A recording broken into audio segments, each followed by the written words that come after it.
방송에서 제공하는 투자 정보는 투자 판단에 대한 조언입니다. 방송에서 제공하는 주식의 가치, 가격 상승 및 가격 하락에 대해서는 방송사에서 보장하지 않습니다.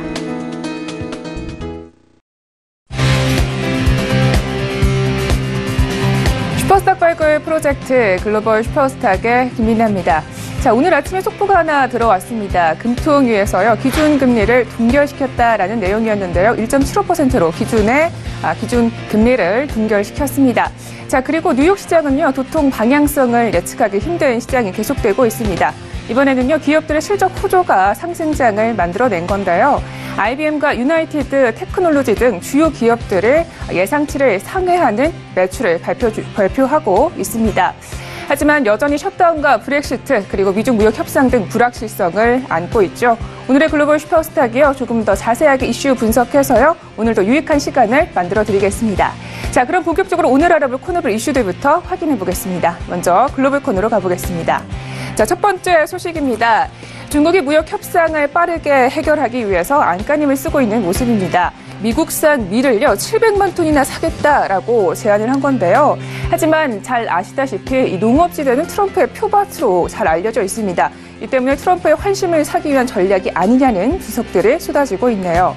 한편 무역전쟁의 휴전이 너무 늦었다라는 목소리도 현재 쏟아지고 있습니다. 최근에 발표된 중국의 GDP 성장률 그리고 IMF의 경제 성장률 하향 조정이 이것을 방증하고 있는데요. 전문가는 어떻게 해석하고 있는지 함께 분석해보는 시간 마련했습니다. 자, 이번에는 차이나 코너로 가보도록 하겠습니다. 먼저 첫 번째 소식입니다. 다보스 포럼에요, 중국 국가 부주석이 참석을 했는데요.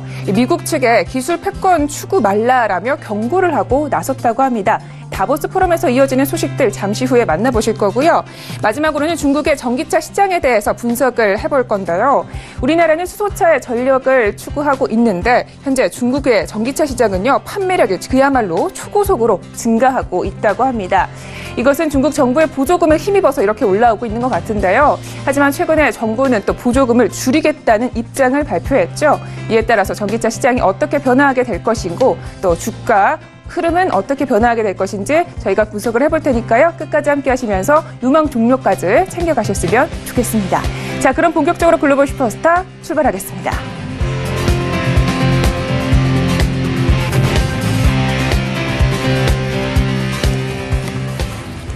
네, 오늘의 글로벌 이슈부터 자세하게 분석을 해보도록 하겠습니다. 오늘은요, 김동우 스타님과 함께합니다. 네, 스타님 안녕하세요. 네, 안녕하세요. 김동우입니다. 반갑습니다. 네, 반갑습니다. 자, 먼저 첫 번째 이슈부터 살펴보겠습니다. 중국이요, 미국 밀을 최대 700만 톤 수입하는 방안을 검토 중이다라는 소식인데요. 이번에 중국이 미국 농산물 수입 확대 주 원인은 판벨트다라고 알려지고 있습니다. 자세한 설명 부탁드릴게요. 네. 지금 이제 중국이 미국 밀을 이제 700만 톤을 이제 산다는 이제 그런 뉴스인데요. 일단 뭐 중국 쪽에서 호의적인 그런 어떤 조치로 보여지기는 합니다. 일단 뭐 대두에 이어서 이제 밀까지 수입 확대되는 이제 그런 모습이기 때문에 무역 불균형을 해소하겠다는 이제 그런 공약에 대해서 이제 적극적인 모습을 보여주고는 있다라고 보여지고요. 그리고 이제 무엇보다도 트럼프 대통령의 그 대선 공약에서의 그 표밭이었던 그 판벨트에 관한 이 내용과 관련해서 보면 이제 트럼프 대통령 입장에서는 큰 호재일 수 있겠고요.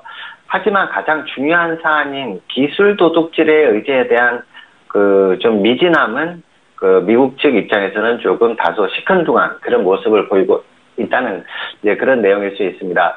자, 미국과의 무역 전쟁을 일시적으로 멈춘 상태에서 중국이 미국 농산물의 수입에 이제 속도를 붙이고 있다.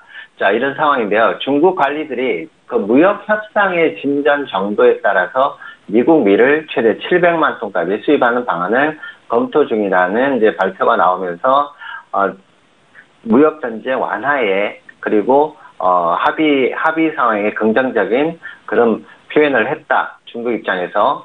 자, 그래서 지금 블룸버그 통신의 그 내용을 살펴보면 이제 중국이 처음에 소량의 미국 밀을 사들이다가 협상이 잘 풀리면 수입량을 늘릴 가능성이 있다는 이제 소식통인데요.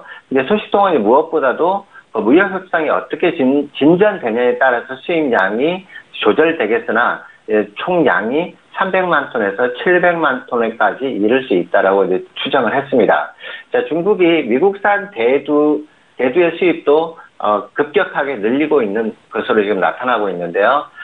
또한 이제 다른 연합사인 그 로이터 통신에 따르면 미국 농무부가 지난 17일까지 일주일 동안 41만 6,408톤의 대두를 선적을 해서 중국으로 보냈다고 이날 밝혔는데요. 이것은 이제 작년 3월 8일까지 일주일 동안 선박 8척이 대두를 싣고 중국으로 떠난 이후 10개월여 만에 최다로 일단 집계가 되고 있습니다. 대두는 이제 고율 관세를 주고받는 무역 전쟁에 휘말리면서 그동안 교역 자체가 정체되어 있었던 건데요. 중국이 무역 전쟁 종식을 위한 양보의 하나의 방안으로 해서 미국 농산물 수입 확대를 이제 제시를 한 건데요. 최근 그 중국 국영 기업이 500만 톤에 달하는 미국산 대두의 구매를 예약을 했고요. 거기에 이어서 밀 수입까지 발표가 나면서 무역 협상에 좀 박차를 가하는 이제 중국 측에서의 그런 모습을 보여주고 있습니다. 하지만 중국이 약속을 지키는 데 있어서 적극적이라는 이제 그런 부분들이 미국 측에서도 어느 정도는 지금 긍정적으로 받아들이고 있는 그런 상황이긴 합니다. 예, 도널드 트럼프 미국 대통령이 시진핑 이제 국가주석과의 이달 초에 무역 전쟁을 휴전을 하고 오늘 3월 1일까지 협상을 하기로 했는데요. 백악관 입장에서는 당시 중국이 미국 농산물과 공산품에 대한 수입을 확대해서 무역 불균형 해소를 하기 위해서 합의를 했다고 발표를 했고요. 중국이 농산물 수입 확대를 타진하는 원인은 수에즈가 트럼프 대통령이 표바친 판벨트 내용과 그 사실과 무관하지는 않은 것으로 관측이 되고 있습니다. 트럼프 대통령이 2016년도에 대선에서 승리를 할 때 그 판벨트로 불리는 이제 시골의 표심이 큰 힘을 보탰기 때문인데요. 이 같은 사실들을 고려해 봤을 때 중국은 무역 전쟁 때 트럼프 대통령의 지지자들이 이제 타겟으로 해서 대두와 밀 등의 이제 농산물을 맞불 관세의 주요 표적으로 삼은 바 있습니다. 그래서 수입 확대에 대한 중국의 유화적인 어떤 제스처에도 트럼프 행정부의 관리들은 좀 시큰둥한 표정을 보여주고 있다. 이 부분은 이제 그런 기술적인 그런 부분과 그리고 정보 빼내기 그리고 기술 빼가기 논란에서는 중국이 어떤 확실한 자세를 표현하고 있지 않기 때문으로 보여지고 있습니다. 그래서 해결이 앞으로도 더 어려울 것으로 예상되는 다른 의제인 기술 도둑질 문제가 사실상 가장 큰 문제이고 이슈인데요. 그 부분에 있어서는 지금 계속 정체된 그런 모습을 보여주고 있다고 계속 발표를 하고 있고요. 이제 중국과의 이제 교섭에 이제 관여하고 있는 미국 관리들이 이제 중국과의 무역 협상의 지식재산권 문제를 허술하게 좀 다루고 있고 무역 불균형 해소만으로는 해결될 수 없다라고 이제 우려하고 있는 것으로 일단 전해지고 있습니다. 그래서 이 부분들을 모두 종합해 봤을 때 중국 측에서는 지금 미국의 입장을 좀 달래기의 어떤 방안으로서 이러한 농산물 수입에 적극적인 모습은 보여주고 있지만 그런 기술 빼가기 문제라든지 이 부분에서는 확실하게 지금 어떤 제스처를 보이고 있지 않기 때문에 향후에 이 기술 빼가기 문제에서는 물론 앞으로 해결될 문제라고 보여지지만 조금 더 시일이 좀 소요될 것으로 예상되니까요. 그 부분들은 향후에 지금 진행되고 있는 여러 합의 사안이라든지 아니면 재협상 과정 등을 좀 지켜보시면서 여러분들의 그 투자 전략에 좀 참고를 하셔서 향후에 포트폴리오 구성이라든지 투자 부분에 여러분들 활용을 잘 하시면 도움이 될 것으로 보여집니다. 네, 알겠습니다. 결국은 지적재산권에 대한 이야기가 해결이 돼야겠습니다. 자, 다음 이슈로 넘어가 보겠습니다. 미중 간의 무역전쟁이 막을 내려도요, 셧다운 때문에 현재 글로벌 경제 타격은 있을 수밖에 없다라는 보도가 나온 건데요. 계속해서 글로벌 경제 침체에 대한 우려가 증폭되는 주 원인에 대해서 살펴보고요. 이에 따른 저희가 대응 방법은 어떻게 꾸려가면 좋을지 이야기를 들어볼게요. 네, 지금 무역 전쟁이 이제 종료된다 하더라도 미국 연방 정부의 또 셧다운 문제라든지 이런 부분들이 세계 경제의 어떤 침체가 불가피할 것이라는 이제 그런 뉴스들이 지금 계속해서 쏟아져 나오고 있고요. 자, 미중 무역 전쟁이 휴전으로 들어서긴 했지만 새해 들어서 그 부분으로 인해서 미국 증시가 많이 올랐고요. S&P 지수도 아직도 지난해 하지만 그 S&P 500 지수 같은 경우는 지난해 10월 고점 대비해 봤을 때는 9% 정도 하락한 상태입니다. 그래서 미국이 무역 전쟁 휴전을 시도한 것도 미국 증시가 계속해서 급락을 하니까 그 부분에 대해서 우려감을 표현한 거고요. 그래서 중국 쪽에도 그런 부분에서 재협상 여지를 조금씩 보이면서 그런 회담을 가진 건데요. 이제 최근에 미국의 월스트리트 저널에서 스티브 무누신 재무장관이 대중 관세 부분 또는 일괄 폐지하는 방안을 고려하고 있다라고 보도하기도 했습니다. 자, 이에 따라서 시장에 미중 무역 전쟁이 중단될 것이라는 이제 낙관론이 이제 확산되면서 시장에 큰 긍정적인 영향을 미치면서 글로벌 시장 자체가 상승하는 그런 모습들을 최근에 보여주고 있습니다.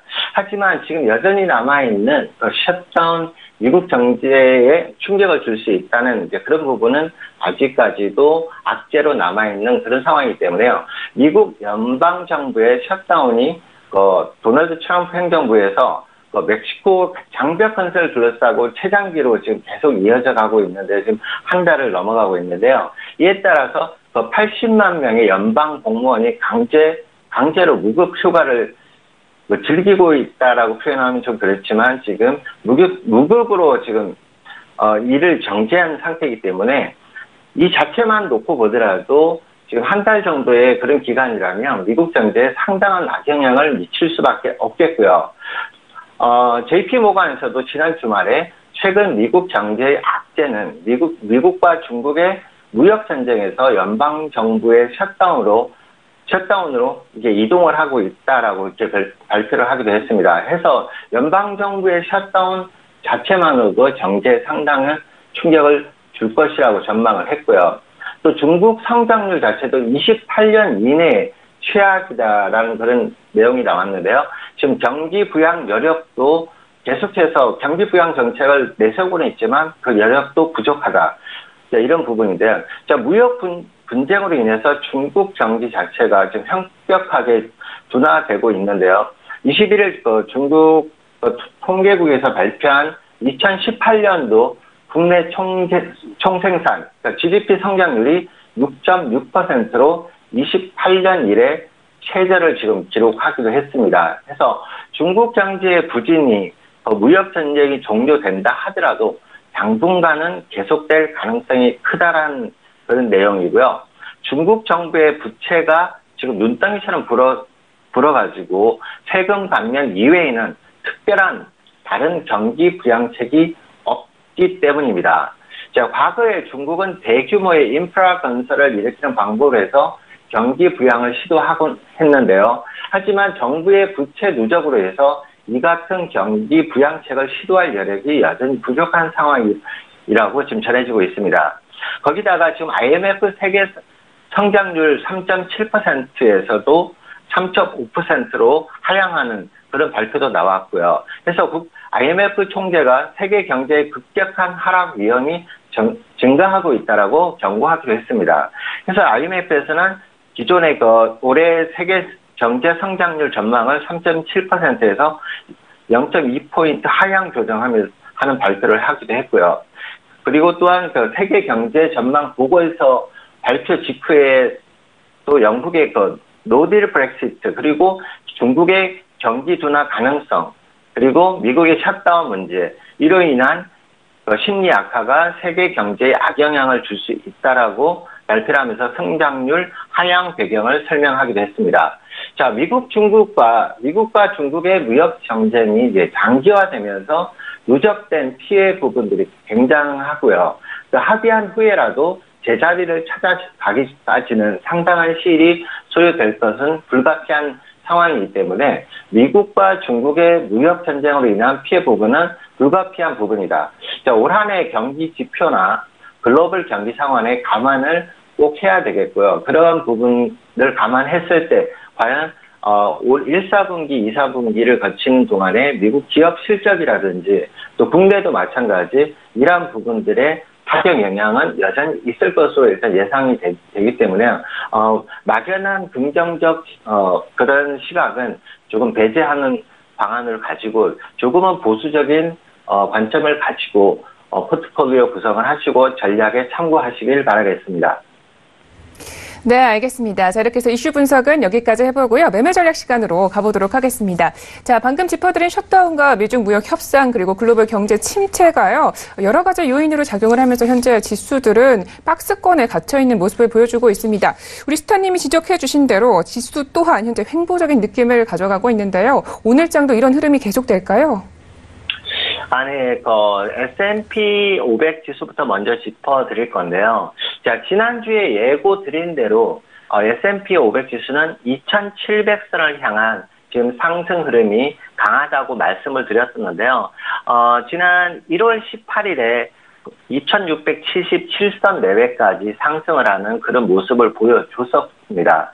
하지만 이제, 미중 무역 합의에 대한 이제 긍정적 전망에 힘입어서 올라온 이제 지수였고요. 다만 이제 그 부분에서 상당 부분 큰 폭의 상승이 있은 이후에 또 미중 무역 분쟁이 조금 더 이어질 수 있다라는 또 그런 뉴스들이 나오면서 한 차례 1월 22일에 한 차례 또 급락하는 그런 모습을 보인 이후에 다행스럽게도 S&P 지수 같은 경우는 계속 말씀을 드렸지만 2,600 라인의 지지가 형성되면서 추가적인 하락은 나오지 않은 상태고요. 그래서 2,600 라인 내외의 지지가 이루어지면서 단기 반등을 시도하고 있는 중입니다. 하지만 이제 급격한 반등 세라기보다는 조금은 눈치 보기 장세가 조금 이어지고 있고요. 전체적인 큰 흐름에서도 지금 상승 과열 구간은 진행은 되고 있지만 조금 더 추가적인 하락만 나온다면 단기적인 추가 조정도 가능한 구간이기 때문에 단기적으로 2677 라인의 직접 고점을 돌파하는 모습이 나오고 안정된 지지 라인이 확보된다면 추가적인 상승으로 2700선을 돌파하는 그런 상승 흐름이 나오겠지만 만약에 2600 라인에 다시 한번 지지가 이루어지지 못한다면 추가적인 하락은 2580 라인대까지 한 번 더 나올 수 있는 그런 구간입니다. 해서 단기적으로 지금 상승과 하락의 어떤 변곡점에 있다라고 보여지고요.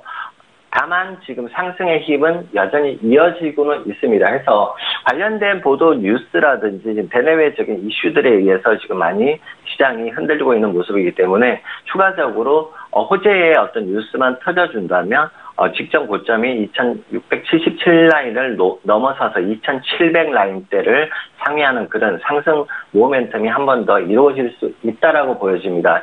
그래서 단기적으로 2600의 지지 라인 잡으시고 하단에서의 매수 전략 그리고 2600 라인의 지지가 깨진다면 추가적인 조정에도 대비하는 전략이 필요한 시기입니다. 그리고 두 번째로 지금 나스닥 같은 경우도 마찬가지인데요. 나스닥 같은 경우도 지난주에 제가 6800선에 6800선을 돌파하는 그런 모습까지도 나올 수 있다라고 제가 말씀을 드렸었는데요. 지금 정확하게 지금 6828 라인대까지 상승을 한 이후에 6800선의 지지력을 확보하지 못하고 다시 한번 밀리면서 6600선 레벨까지 지금 한번 밀렸다가 지금 혼조 흐름 진행 중인데요. 지금 나스닥 같은 경우도 하단의 6600 라인의 1차적인 지지가 꼭 이루어져야지 추가적인 상승에 대한 기대를 해볼 수가 있겠고요. 나스닥 마찬가지로 미국, 중국의 그 합의 내용이라든지 그런 부분들의 긍정적인 뉴스가 나와준다면 추가적으로 다시 한번 재상승하면서 6,700 라인의 돌파와 함께 6,700 라인대의 지지력이 확보된다면 추가적인 상승을 해서 7,000선 내외까지도 한번 상승 시도를 해볼 수 있는 구간이라고 보여집니다. 다만 하단에 지금 6,600 라인대 이탈이 다시 한번 이루어진다면 하방 경직의 신호로 바뀌기 때문에요. 추가적인 하락은 6,400선 내외까지도 다시 한번 조정받을 수 있는 구간이기 때문에 그 부분 주의하셔서 현재 구간은 재상승의 모습을 보이기 위한 흐름이 진행 중이라고 보여집니다. 다만 그 힘에 붙이는 모습이 조금은 보이는데요. 그런 이슈들에 의해서 시장이 흔들리는 장세이기 때문에 단기 전략 대응으로 대응하시고 확실한 신호가 나온다면 상승과 하방의 대응 전략으로 진행을 하시면 되겠습니다. 네, 알겠습니다. 이렇게 해서 지수에 대해서 알아봤고요. 이번에는 골드에 대한 방향성을 좀 볼 텐데요. 12월에 너무 올라왔기 때문인지 현재 부담을 좀 소화해가는 과정인 것 같습니다. 어떻게 보시는지요? 네, 골드 같은 경우는 지난 1월 4일에 1,300선을 한번 찍고 난 이후에 계속 혼조 흐름 보이다가 지금 조정세가 좀 진행되고 있죠. 해서 골드 같은 경우는 이제 그 미국 지수 선물들 주가가 오르면서 또 안전자산에 대한 또 선호도가 조금은 떨어지면서 지금 추가적인 하락이 좀 나온 구간이고요. 제가 1280선, 1290선 그리고 1287라인에 1차적인 지지가 이루어져야지 단기적인 추가 상승 가능하다고 말씀을 드렸었는데요. 일단 1280선, 90선과 1287선에 지지선이 이탈되면서 추가적인 하락이 나오고 1276선 내외까지 하락 나왔다가 지금 혼조 흐름 보이는 구간인데요. 지금 현재 구간은 골드 같은 경우 하방 경직이 좀 이루어지고 있는 그런 구간이기 때문에 단기 반등을 하기 위해서는 급반등의 그런 옵션으로는 지금 미국 지수 선물들이 미중 무역 분쟁에 관한 좀 악재라든지 그런 뉴스가 나오지 않는 이상은 급반등이 좀 어려워 보이는 그런 구간이기 때문에요. 지금 하단에 1276선이 이탈된다면 저번에 말씀드린 대로 1270선과 1260선 내외까지 추가적인 조정은 불가피하다 이렇게 보여집니다. 해서 단기적으로 현재 라인대에서는 현재 구간 반등 시 1287라인과 1290라인대 이내에서는 단기적인 매도 전략 가능해 보이고요. 손절 라인 1292로 잡으시고 대응하시면 되겠고요. 목표 라인은 미국 지수 선물들이 추가적인 상승이 이어지는 모습이 나온다면 단기적으로 1270 라인대 그리고 추가적인 하락은 1260 라인대까지 하락 보시고 대응하시면 되겠습니다. 네, 알겠습니다. 자, 이번에는요, 크루드 오일에 대한 매매 전략을 꾸려볼 건데요. 최근에 이 오일은요, 지수 흐름과 굉장히 동조화되고 있는 흐름을 보여주고 있다. 이런 얘기가 나오고 있어요. 때문에 크루드 오일도 계속적으로 행보적인 흐름을 이어갈 수 있는 가능성이 있을 것 같은데, 오늘장 좀 어떻게 보시는지요? 네, 오일 같은 경우는 지금 달러 인덱스의 어떤 영향보다는, 지금 말씀하신 대로 미국 지수 선물들에 의해서 지금 동조화 현상이 굉장히 강하게 이루어지고 있는 모습이기 때문에 차트상으로 보셔도 거의 미국 지수 선물과 거의 흡사한 그런 모습을 보이고 있죠. 그래서 지금 1월 22일에 54.50대 그리고 지난주에 제가 말씀드렸던 자리 54점 중반대에서 최대 55불대까지 상승 가능하다고 말씀을 드렸었는데 이제 54.51까지 고점 찍은 이후에 단기 조정 보이고 있는 구간인데요. 또 더군다나 이제 오늘 그러니까 저희 시간으로 오늘 12시를 전후해서 또 주간 재고 발표가 또 나오기 때문에요.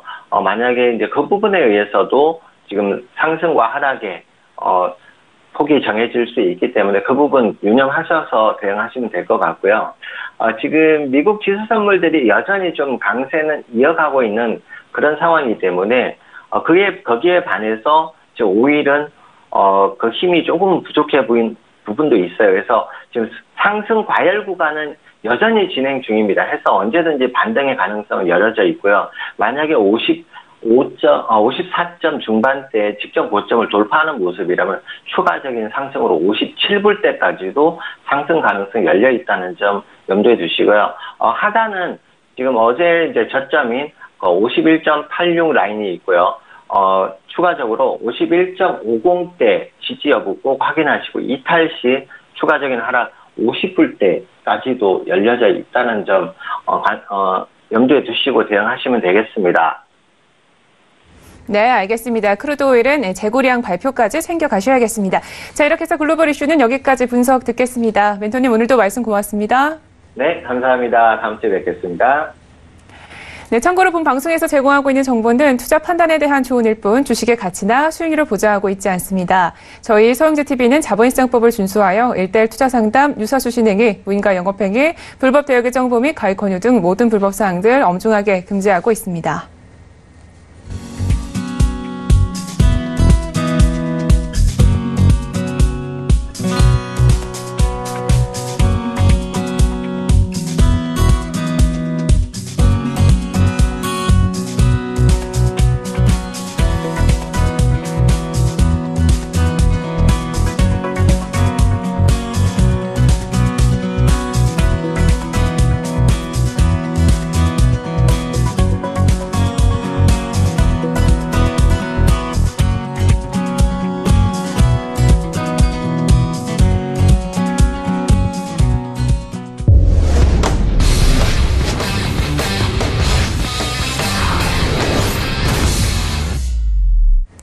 네, 차이나 코너 시작하도록 하겠습니다. 오늘은요, 김정철 스타님과 함께합니다.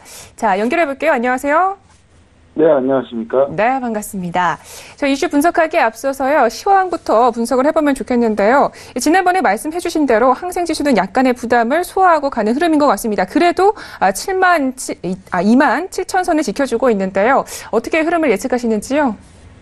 네, 두 지수 다 상해종합하고 항생지수 다 소폭 아주 소폭 강보합, 이 정도 거의 강보합도 아니고 그냥 딱 중간이죠. 근데 이제 시장은 마감했는데 일단은 호재는 분명히 있었습니다. 그러니까 중기 유동성 창구 통해서 TMLF 제가 그때 얘기 들었었죠. TMLF 유동성 공급될 거다.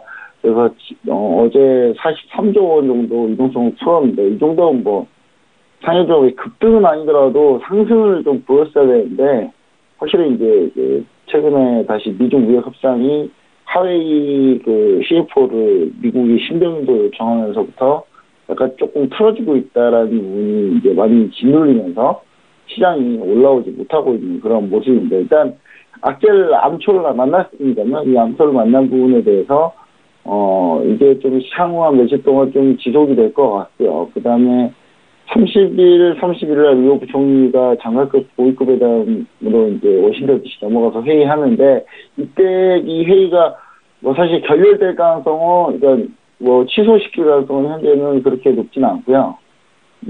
지금 상황에서는 회의는 하되 결과가 이렇게 아주 좋게 나올 거라는 예상을 좀 벗어나지 않을까.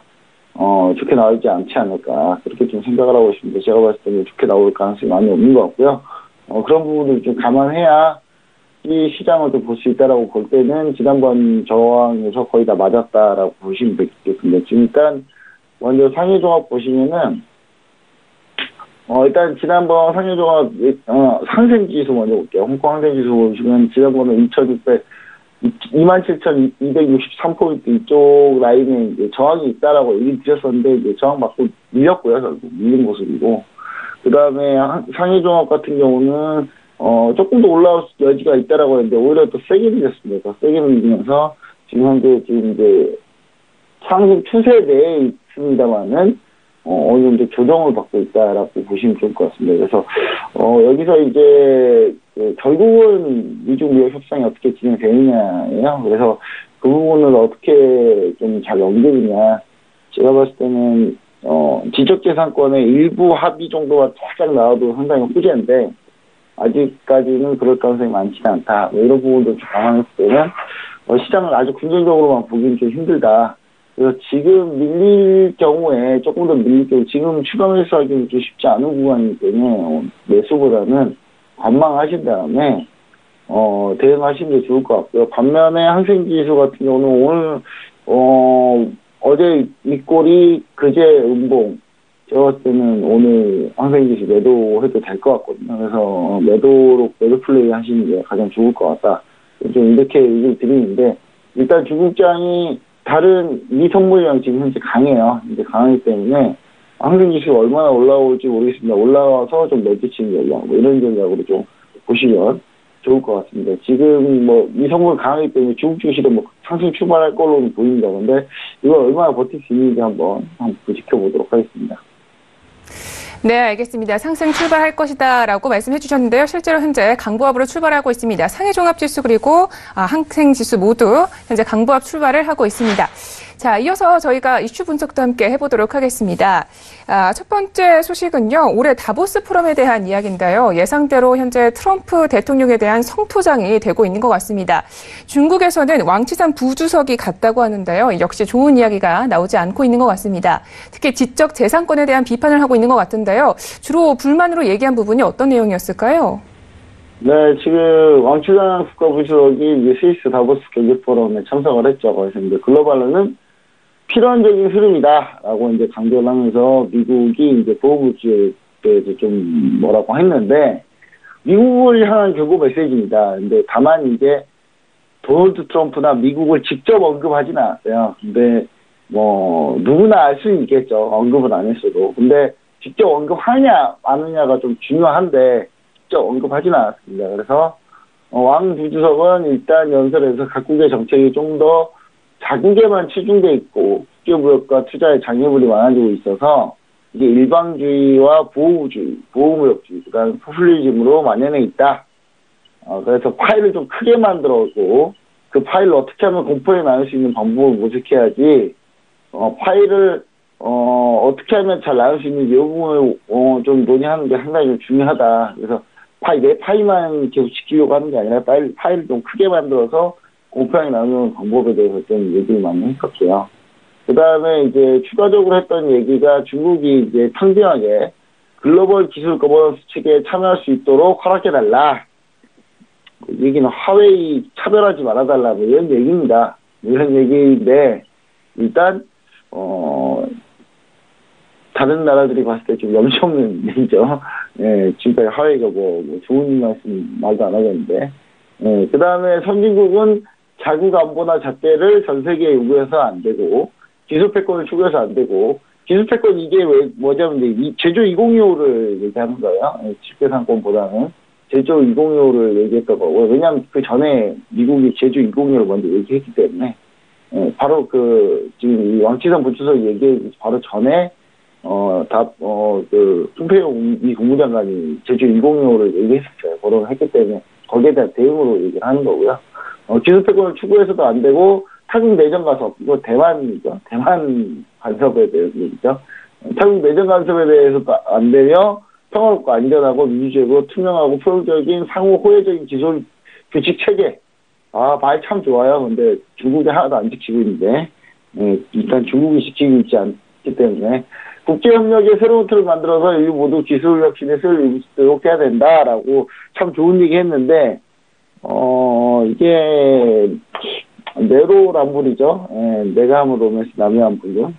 일단, 중국은 자기들이 이거 했을 때는 전혀 얘기를 안 하고 있다가, 지금 이제, 서로 붙고, 미국이 이제 좀 심하게 하니까, 이거 가지고 되게 시비를 걸었었는데, 일단, 왕岐산 부주석이 한 내용은 상당히 좋은 내용이었고, 그런 부분들이 이제, 전체적으로, 미국을 겨냥하고 트럼프를 겨냥한 건 맞는데, 직접적인 언급은 없었다. 그리고 특히, 기술 패권에 대해서 언급했던 게 있는데, 이 부분에 대해서는, 아마 제조 2025 관련해서 최근에 이제 좀 양보하는 중국의 흐름이 있었기 때문에 이 부분을 좀 언급한 게 아닌가, 이렇게 좀 생각을 하고요. 특히 이제 하웨이가 계속 다른 나라에서 지금 배척당하고 있어서 그런 부분들을 조금 심각하게 우려하고 있다. 이렇게 좀, 생각하시면 좋을 것 같습니다. 네, 어떤 내용을 보면 굉장히 맞는 말인데 또 어떤 부분에서는 중국이 할 수 있는 말인가라고 생각하시는 분들도 계실 것 같습니다.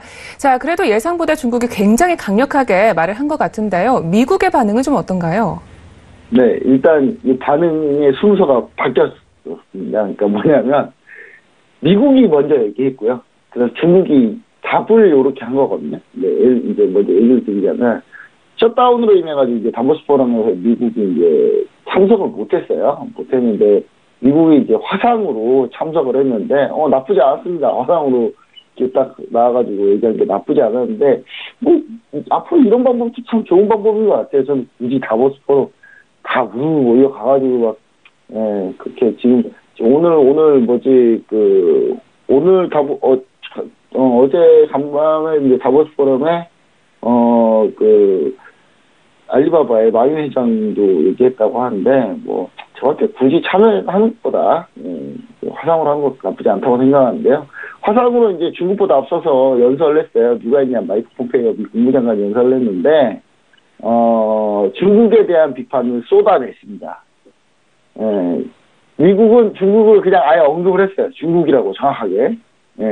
중국은 미국이라고 정확하게 찍어서 얘기를 하진 않았는데 미국은 중국이다라는 얘기를 했어요. 이게 특히 전 세계적인 위협에 중국의 국가주의적 경제 모델 이 부분에 대해 상당히 많은 비판을 했고 이웃국에 대한 호전주의적인 태도 그다음 전체주의 등을 대표적인 사례를 언급하면서 중국을 정확하게 이렇게 특정지어서 얘기를 했고요. 미중 무역 협상은 앞으로도 무역 불균형 문제, 그다음 중국 내에 있는 미국 중국 진출해 있는 미국 기업들에 대한 지적재산권 탈취 등 어려운 작업들이 남아 있지만 우리가 모든 문제를 건설적으로 처리할 수 있기를 바란다고 이렇게 약간 아름답게 마무리하려고 지금 얘기를 했고요. 미국이나 인민뿐만 아니라 중국 인민들에도 밝은 미래를 가져올 것이다.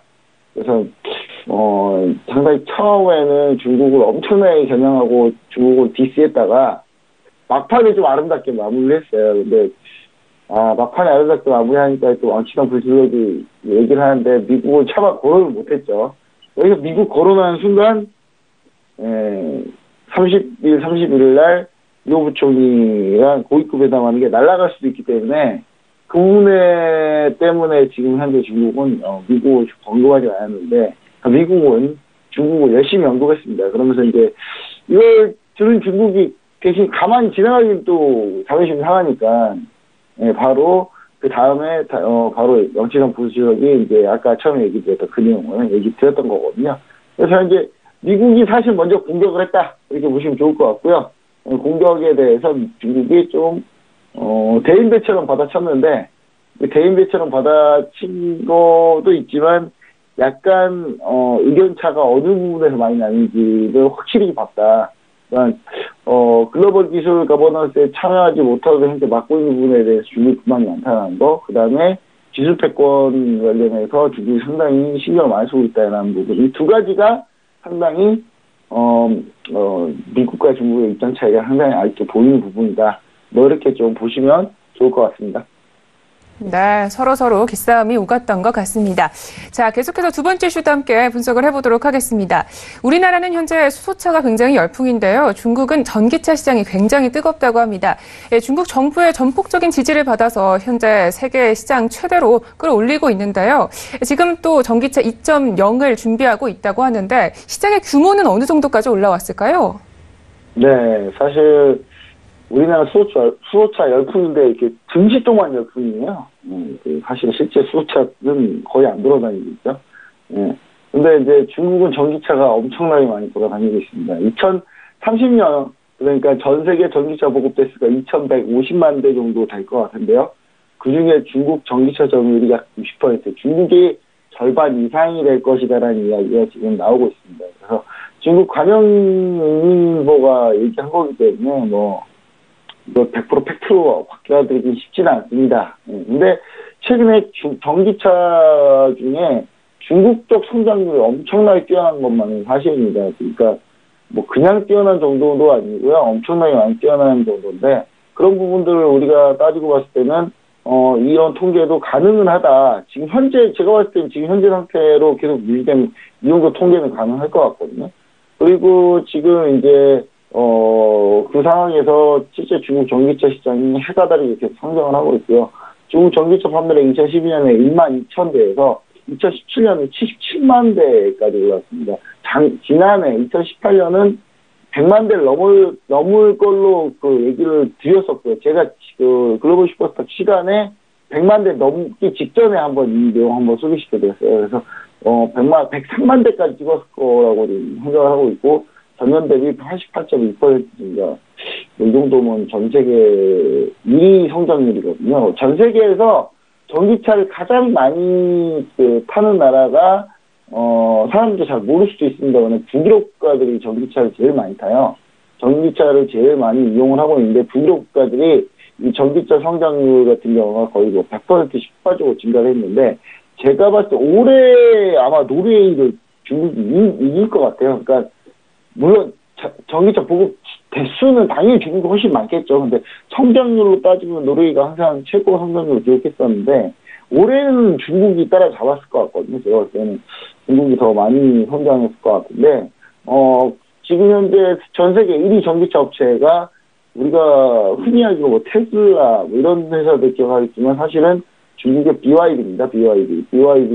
BYD라고 하죠. 중국에서는 BYD라고 하는데 BYD 같은 경우는 지금 지난해만 52만 700대 정도 판매를 했고요.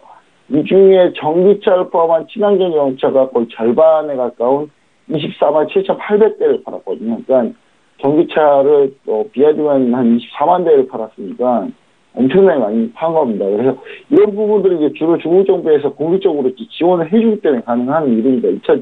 중국 정부는 2025년까지 매년 300만 대 전기차를 생산하겠다고 목표를 세웠고요. 2009년부터 전기차 구매자에게 보조금을 계속 지급하기 시작했습니다. 전기차 자체가 워낙 배터리가 비싸고 막 하다 보니까 보조금 없이는 가격 경쟁력이 안 돼서 지금 안 팔리는 건데, 2009년부터 2017년까지 쏟아부은 보조금만 480억 달러. 그러니까 우리나라 돈으로 약 54조 원을 지금 풀어가지고 전기차 보조금을 지원해줬어요. 그러면서 2014년에는 전기차 한 대당 보조금이 10만 위안, 우리나라 돈 약 1,660만 원 정도를 지원하면서 판매량이 상당히 급증했던 그런 모습입니다. 그래서 이런 중국 정부의 공격적인 지원, 이런 지원들이 이 중국 전기차 시장을 많이 키웠다, 이렇게 보시면 좋을 것 같습니다. 네, 하지만 최근에 이 중국은 보조금을 조금씩 줄여가고 있잖아요. 때문에 앞으로의 이 정책에 대한 변화는 어떻게 될 것이며, 또 앞으로 시장은 어느 정도로 성장할 것인지 어떻게 예측하시는지 궁금합니다. 네, 중국 정부 같은 경우가 이제 2020년부터 전기차 보조금을 좀 줄이겠다라고 얘기를 미리 했고요. 그런 부분들 있고, 이 중국 정부의 보조금 지급 중지 줄이겠다는 소식은 우리나라 전기차 배터리 소재 업체들한테도 주가에 큰 타격을 입었습니다. 근데 사실은 중국 정부가 계속 이렇게 보조금을 지급했던 게 가국 기업들의 경쟁력을 또 깎아먹는 게 아닌가라는 생각 때문에 보조금을 좀 줄인 요인이 있습니다. 그러니까 자꾸 보조금을 주니까 중국의 이제 기업들이 중국의 이제 그 보조금을 전체적으로 다 주는 것도 아니고 중국 자국 기업들한테만 보조금을 혜택을 이렇게 주다 보니까 자국 기업들이 품질이나 이런 쪽으로 많이 신경을 안 쓰고 그냥 막 많이 만드는 것밖에 안 했던 거죠. 그러면서 이제 전 세계적으로는 중국 전기차가 판매가 안 되고 있고 중국에서만 판매되고 있으니까 한마디로 경쟁력이 많이 없다고 느끼는 것 같습니다. 그리고 최근에 이제 미국 도널드 트럼프 대통령의 이제 반무역 공세, 그러니까 중국의 이제 무역 협상과 전쟁, 이런 불리를 주는 보조금 지급이기 때문에 그런 부분들이 상당히 좀 원인이다. 그렇게 해서 이제 보조금 지급을 준다는 게 있는데요. 중국 정부는 대신에 전기차 시장이 자생적으로 좀 활성화될 수 있도록 전기차 의무 판매제를 실시하고 있습니다. 그래서 중국 완성차 업체가 2018년부터 8% 시작해가지고 2020년까지 매년 2%씩 전기차 생산 비중을 늘려야 됩니다. 의무적입니다. 이건 의무적이기 때문에 중국 정부는 연료차 판매를 곧 금지를 시킬 건데요. BYD 같은 경우는 2030년, 그다음 베이징 자동차는 2025년에 중국에서 연료차 판매를 완전히 중단하겠다라고 밝힌 상태입니다. 중국 같은 경우는 충전소 같은 경우도 또 엄청 많이 신경을 쓰고 있는데요. 우리나라가 수소 충전소 신경 쓰듯이 이제 중국은 전기차 충전소를 많이 신경 쓰고 있는데 약 43만 5천 곳을 늘리겠다라고 지금 목표를 세우고 있습니다. 상당히 많은 인프라 투자고요. 글로벌 전기차 기업들도 이제 중국에 많이 몰리고 있습니다. 왜냐하면 중국에서 많이 팔리니까 중국에 엄청나게 많이 몰리는 거예요. 그래서 사람들이 이제 중국 시장으로 많이 몰리고 있는데, 특히 미국의 전기차 제조업체로 유명한 테슬라 같은 경우가 총 20억 달러를 투입해가지고 중국 상하이 빙계에 공장을 착공을 했습니다. 그러니까 착공한 거 가지고 트럼프가 엄청나게 뭐라 했었죠. 왜 자국에다 공장 안 짓고 왜 빙계에 공장 짓냐? 그럼 이제 그때 테슬라의 이제 앨런 머스크가 그런 얘기를 했죠. 그러면은 너네도 이렇게 지원해주든지 지원 안 해주니까 자꾸 신재생에너지 지원 안 해주니까 자꾸 밖으로 나가는 거 아니냐? 이러면서 결국 나갔던 그게 바로 이제 상하이 공장인 거고요. 테슬라가 지난해 10월에 1억 4천만 달러를 들여가지고 상하이 외곽에 또 부지를 매겼어요. 거기서 이제 직원 채용하고 상하이 내에 이제 리스 체계, 그러니까 이 테슬라 자동차의 리스 체계까지 현재 구축해 상태이기 때문에 전 세계적으로 전기차 시장이 가축장이 바로 중국이지 않을까 그렇게 좀 생각을 해볼 수 있겠습니다. 네, 알겠습니다. 자, 이렇게 해서 이슈 분석은 여기까지 들어보고요. 기업 분석 시간으로 가보도록 하겠습니다. 자, 오늘 전기차 시장에 대한 얘기를 해주신 만큼 전기차와 관련한 종목을 주시지 않을까 이렇게 생각이 드는데요. 일단 의무 판매를 시도를 하게 되면 아무래도 대장주가 좀 수혜를 받지 않을까 생각이 드는데 어떻게 생각하십니까? 네, 아무래도 가장 제가 봤을 때 의무 판매가 있기 때문에 결과론적으로는 일정 부분을 이미 전기차로 팔아야 되는 상황인 거죠. 근데 다른 자동차 회사들, 전통적인 자동차 회사들은 사실 뭐 BYD가 제가 오늘 가지고 나온 게 BYD긴 한데 상하 자동차나 북동 자동차나 뭐 이런 베이징 자동차 이런 회사들, 길리 자동차 이런 회사들은 원래 전기차를 모태로 출발하지는 않았어요. 그래서 제가 봤을 때 이런 자동차 회사들은 이 의무 비효제를 실행하기가 사실상 쉽지는 않습니다. 그래서 거기에 맞추려고 많이 노력은 하고 있는데, 반면에 BYD는 애초에 사실 전기차 쪽으로 출발했기 때문에 제가 봤을 때는 뭐 너무 쉽고요. 이미 점유율이 50%이기 때문에 이미 자기 2대 중에 한 대는 전기차를 만들고 있어요. 그래서 제가 봤을 때 상당히 좀 BYD가 유리하다 이렇게 보고 있는데요. 제가 BYD 가지고 왔습니다. BYD. 자, 중국에 이제 심천에 상장되어 있습니다. 코드번호가 002594입니다. 중국 전기차 및 신에너지차 사업의 선두주자고요. 2018년에 이제 전기차 판매량이 약 20만 대로 압도적인 시장 점유율을 기록하고 있습니다. 정부 보조금 축소 때문에 주가가 2018년 3월부터인가요? 그때부터 쭉 밀렸었거든요. 쭉 밀렸었는데 지금 다시금 판매량이 조금씩 증가하게 되면서 이제 보조금 축소 관련한 여파는 이미 주가에 이미 다 반영됐다 이렇게 좀 보시면 좋을 것 같고요. 2019년 배터리 공급사가 좀 확대되면서 현금분이 좀 개선됐다. 그동안 배터리 공급사를 한 곳에서 하다 보니까 상당히 문제가 많았었는데 이게 중국 정부가 어떻게 말았었어요. 중국 정부가 배터리 공급을 우리나라 배터리들은 아예 그냥 배제를 하고 배터리 공급도 상당히 조금 이렇게 좁혀놨다가 이번에는 좀 확대가 되면서 BYD 같은 경우 기술적으로 좀 더 발전할 수 있는 가능성을 좀 열었고요. 그러면서 이제 확실한 소비자층이 일단 있기 때문에 한번 전기차 샀던 사람들이 과연 내연기관차로 다시 갈아탈까? 그럴 가능성은 없다고 보거든요. 다시 계속 전기차 살 거라는 생각은 저는 하고 있습니다. 그래서 확실한 소비층을 갖고 있기 때문에 현재 외국 브랜드 중에 현재 전기차로 운영하는 거 아무 데도 없습니다. 중국 내에서 솔직히 전기차로 잘 나가는데 뭐 지금 미국의 GM 볼트가 거기서 뭐 선정하겠어요. 누가 선정하겠습니까? 테슬라 이제 들어가고 있는데 제가 봤을 때는 거의 BYD가 거의 다 통일했다 이렇게 보시면 좋을 것 같고 일단 차트를 보시면은 차트를 한번 볼게요. 차트를 보시면은 현재 지금 주가가 이게 보조금 축소 얘기가 나올 때가 이 시점이거든요. 이 시점에서 주가가 쭉 밀렸었습니다. 미국 무역 증강하면서도 밀렸죠. 밀려서 주가가 계속 밀렸다가 조금씩 반등.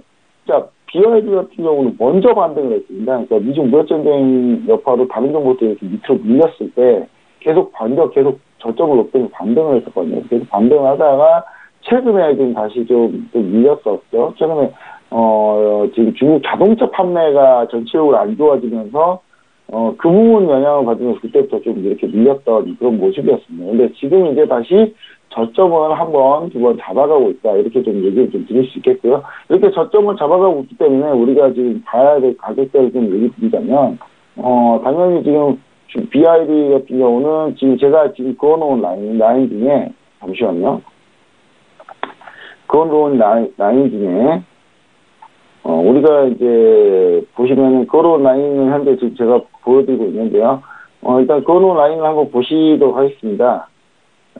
컨트롤이 잘 안 돼서. 자, 일단, 제가 이 지금 현재 주가에서 조금 더 내려오는 구간 46.500 라인이거든요. 46.500 라인. 그 다음에 바로 밑에 있는 44.500, 44.500 이 라인을 가지고 분할 매수를 좀 얘기 드리겠습니다. 분할로 매수하시면 좋을 것 같고요. 그 다음에 손절 라인 40.500 이 밑으로 좀 보시면 좋을 것 같다. 손절 라인 이 두 개 분할해서 매수하시고 손절을 이쪽 라인에서 잡아주시면 상당히 좋은 트레이딩이 될 것 같고요. 그 다음 위에 이제 목표가를 보시면은 목표가를 52.300 쪽으로 보려고 했더니 너무 이게 짧아요. 물론 10% 이상의 수익률로 나오긴 하겠지만은 상당히 좀 짧기 때문에 목표가 라인은 57.500 라인까지 쭉 올려보고요. 그 다음 63라인, 2차 목표까지 63까지 보시면은 BYD 같은 경우는 상당히 전기차로 이미 점유율이 상당히 높기 때문에 시장 1위 사업자로서 상당히 좋은 퍼포먼스를 보여줄 것이다. 이렇게 좀 이렇게 좀 생각이 좀 들고 있습니다. 네, 알겠습니다. 오늘은 BYD에 대한 분석까지 들어봤습니다. 자, 이렇게 해서 차이나 이슈는 여기까지 이야기 드릴게요. 멘토님 말씀 고맙습니다. 네, 감사합니다. 참고로 본 방송에서 제공하고 있는 정보는 투자 판단에 대한 조언일 뿐 주식의 가치나 수익률을 보장하고 있지 않습니다. 저희 설계TV는 자본시장법을 준수하여 1:1 투자 상담, 유사수 신행위, 무인가 영업행위, 불법 대외 정보 및 가입 권유 등 모든 불법 사항들 엄중하게 금지하고 있습니다.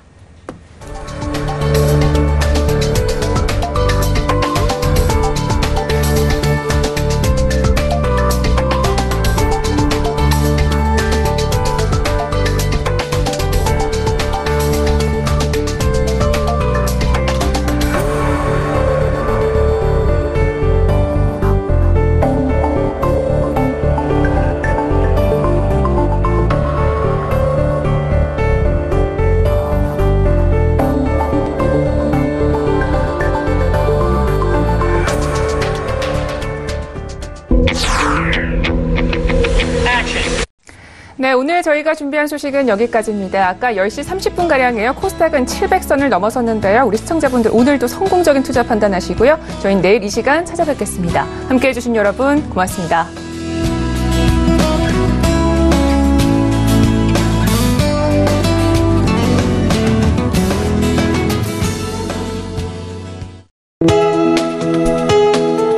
본 방송에서 제공하는 투자 정보는 투자 판단에 대한 조언입니다. 방송에서 제공하는 주식의 가치, 가격 상승 및 가격 하락에 대해서는 방송사에서 보장하지 않습니다.